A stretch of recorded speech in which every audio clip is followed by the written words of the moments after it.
मधुबन के बाबा, मधुबन के बाबा मुरली वाले, आपका क्या कहना,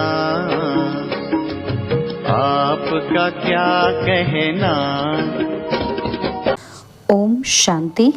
आज 10 अगस्त 2026 के साकार मधुर महावाक्य हैं। आज मीठे मीठे बाप दादा बोले, मीठे बच्चे, जैसे बाप अपकारियों पर भी उपकार करते हैं, ऐसे तुम भी फॉलो फादर करो, सुखदाई बनो, इस देह को भूलते जाओ।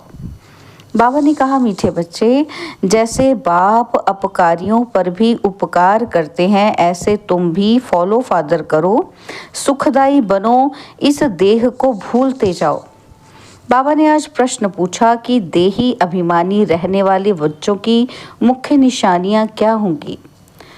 उत्तर है, पहला पॉइंट बाबा ने बताई, पहली निशानी कि उनका आपस में बहुत बहुत रूहानी प्रेम होगा।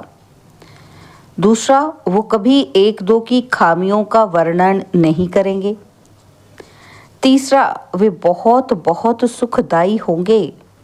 और चौथी निशानी, उनकी खुशी कभी गायब नहीं होगी, सदा अपार खुशी में रहेंगे। पांचवी निशानी बाबा ने कहा कि वो कभी मतभेद में नहीं आएंगे। और छठी निशानी कि हम आत्मा भाई भाई हैं, इस स्मृति से गुणग्राही होंगे। उन्हें सबके गुण ही दिखाई देंगे, वो खुद भी गुणवान होंगे और दूसरों को भी गुणवान बनाएंगे। और सातवीं निशानी बाबा ने कहा कि उन्हें एक बाप के सिवाय और कोई याद नहीं आएगा। ये 7 निशानियां बताई बाबा ने देही अभिमानी रहने वाले बच्चों की। ओम शांति। ऊंचते ऊंच बेहद के बाप के सम्मुख तुम सब बच्चे बैठे हो। तुम कितने भाग्यशाली हो जो ऐसा बाप मिला है। तुम ज्ञान सागर बाप के पास आए हो, ज्ञान रत्नों से झोली भरने, कमाई करने। बाप तो मीठे मीठे बच्चों को कितना ऊंच ले जाते हैं। बाप तो सिर्फ तुम बच्चों को ही देखते हैं, उनको तो किसी को याद नहीं करना है। इनकी आत्मा को तो बाप को याद करना है। बाप कहते हैं, हम दोनों तुम बच्चों को ही देखते हैं। कौन हम दोनों? ब्रह्मा और शिव बाबा। बाबा कहते, मुझ आत्मा को तो साक्षी हो नहीं देखना है, परंतु बाप के संग में मैं भी ऐसे ही देखता हूँ। बाप के साथ रहता तो हूँ ना, तो उनका बच्चा हूँ तो साथ में देखता हूँ। ये कौन कह रहा है? ये ब्रह्मा बाबा कह रहे हैं। बाबा कहते, मैं विश्व का मालिक बन घूमता हूँ, जैसे कि मैं ही ये करता हूँ। मैं दृष्टि देता हूँ, देह सहित सब कुछ भूलना होता है। बाकी बाप और बच्चा जैसे एक हो जाते हैं। तो बाप समझाते हैं, मीठे बच्चे, खूब पुरुषार्थ करो। जैसे बाप अपकारियों पर भी उपकार करते हैं, ऐसे तुम भी फॉलो फादर करो, सुखदाई बनो। आपस में कभी लड़ो झगड़ो नहीं, अपने को आत्मा समझ इस देह को भूलते जाओ। सिवाय एक बाप के और कोई याद ना आए। यह भी जैसे जीते जी मौत की अवस्था है, इस दुनिया से जैसे मर गए। कहते भी हैं, आप मुए मर गई दुनिया। यहाँ तुमको जीते जी मरना है। शरीर का भान उड़ाते रहो, एकांत में बैठ अभ्यास करते रहो। सवेरे एकांत में बैठ अपने साथ बातें करो, बहुत उमंग से बाप को याद करो कि बाबा, बस अभी हम आपकी गोद में आए कि आए। बस एक की याद में ही शरीर का अंत हो, इसको कहा जाता है एकांत। बाप को याद करते करते ये शरीर रूपी चमड़ी छूट जाएगी। तुम जानते हो, ये पुरानी दुनिया, पुरानी देह खलास हो जानी है। बाकी पुरुषार्थ के लिए थोड़ा सा संगम का समय है। बच्चे पूछते हैं, बाबा ये पढ़ाई कब तक चलेगी?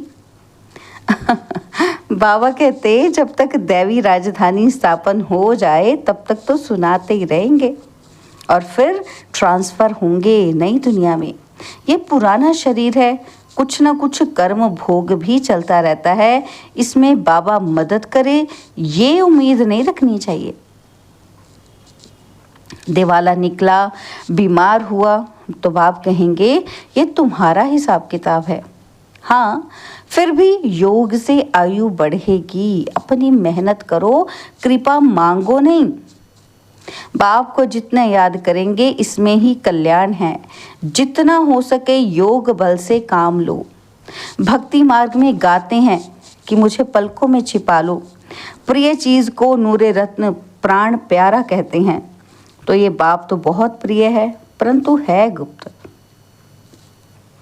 उनके लिए लव ऐसा होना चाहिए जो बात ही मत पूछो। बच्चों को तो बाप अपनी पलकों में छिपाते ही हैं। पलके कोई ये आंखें नहीं, ये तो बुद्धि की बात है। मोस्ट बिलवेड निराकार बाप हमें पढ़ा रहे हैं। वह ज्ञान का सागर, सुख का सागर, प्यार का सागर है। ऐसे मोस्ट बिलवेड बाप के साथ कितना प्यार होना चाहिए। बच्चों की कितनी निष्काम सेवा करते हैं। तुम बच्चों को हीरे जैसा बनाते हैं। कितना मीठा बाबा है, कितना निरहंकारी बन तुम बच्चों की सेवा करते हैं। तो तुम बच्चों को भी इतने प्यार से सेवा करनी चाहिए। श्रीमत पर चलना चाहिए। कहीं अपनी मत दिखाई दी तो तकदीर को लकीर लग जाएगी। तुम बच्चों का आपस में बहुत बहुत रूहानी प्रेम होना चाहिए, परंतु देह अभिमान में आने के कारण वह प्यार एक दो में नहीं रहता है। एक दो की खामियां ही निकालते रहते हैं। फलाना ऐसा है, वो ये करता है। तुम जब देही अभिमानी थे तो किसी की खामियां नहीं निकालते थे। आपस में बहुत प्यार था। अब फिर वही अवस्था धारण करनी है। पहले तुम कितने मीठे थे, फिर ऐसा मीठा सदा सुखदाई बनो। देह अभिमान में आने से दुखदाई बने तो तुम्हारी रूहानी खुशी गायब हो गई, लाइफ भी छोटी हो गई। अब फिर बाप आया है तुम्हें सतो प्रधान बनाकर सदा सुखदाई बनाने। तुम जितना बाप को याद करते रहेंगे उतना खामियां निकलती जाएंगी, मतभेद निकलता जाएगा। ये पक्का याद रहे कि हम भाई भाई हैं। आत्मा भाई भाई को देखने से सदैव गुण ही दिखाई पड़ेंगे। सबको गुणवान बनाने की कोशिश करो। अवगुणों को छोड़ गुणों को धारण करो। कभी किसी की ग्लानि नहीं करो। कोई कोई में ऐसी खामियां हैं जो खुद भी समझ नहीं सकते हैं। वह तो अपने को बहुत अच्छा समझते हैं, परंतु खामी होने के कारण कहीं ना कहीं उल्टा बोल निकल पड़ता है।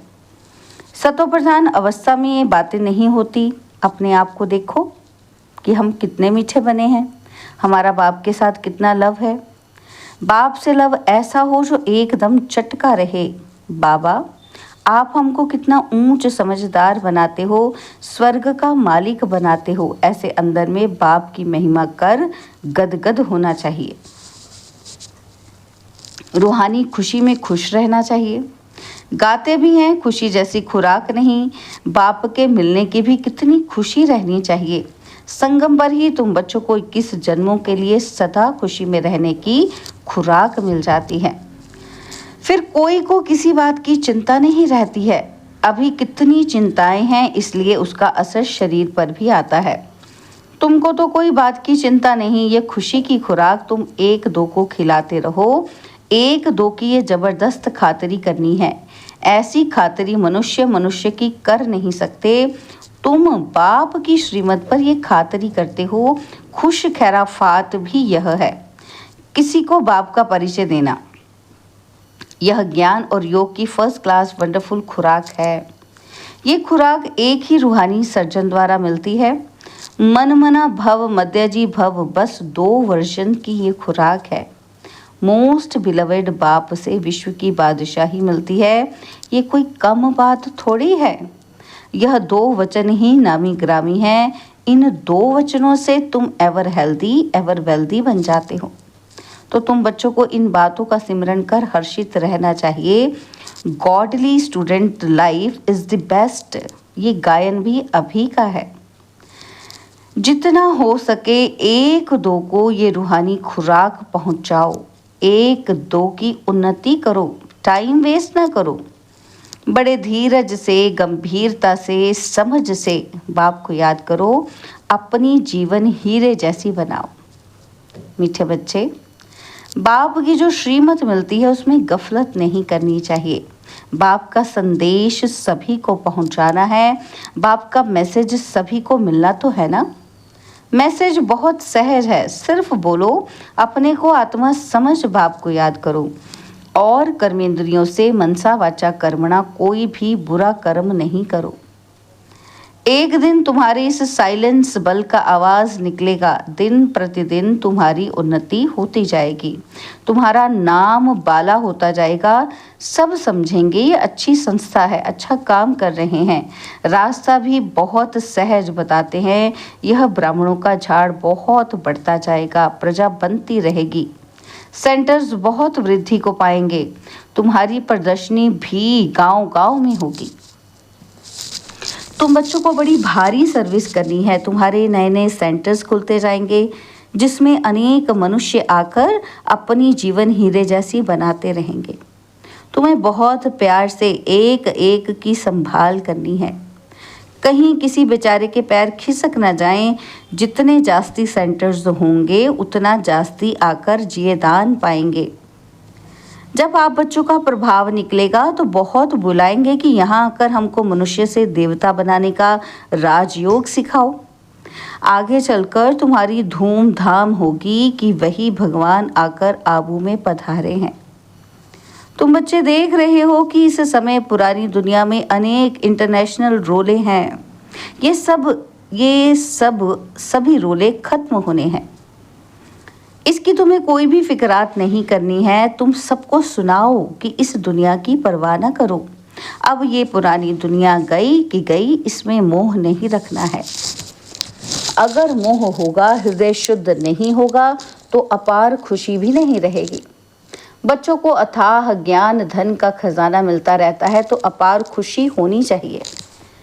जितना हृदय शुद्ध होगा उतना औरों को भी शुद्ध बनाएंगे। योग की स्थिति से ही हृदय शुद्ध बनता है। तुम बच्चों को योगी बनाने का भी शौक होना चाहिए।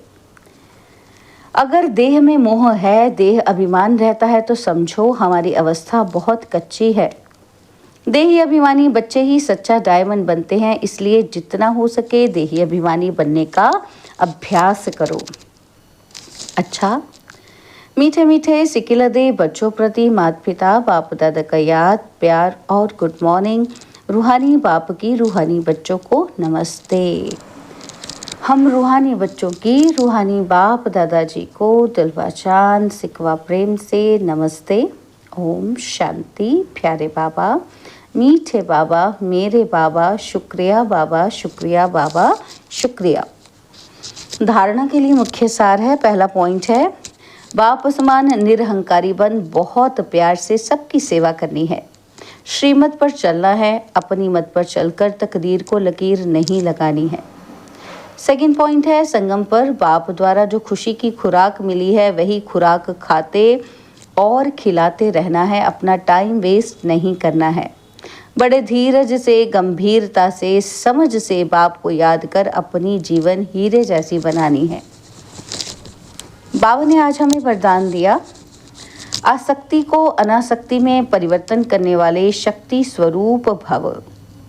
आसक्ति को अनासक्ति में परिवर्तन करने वाले शक्ति स्वरूप भव। शक्ति स्वरूप बनने के लिए आसक्ति को अनासक्ति में बदली करो।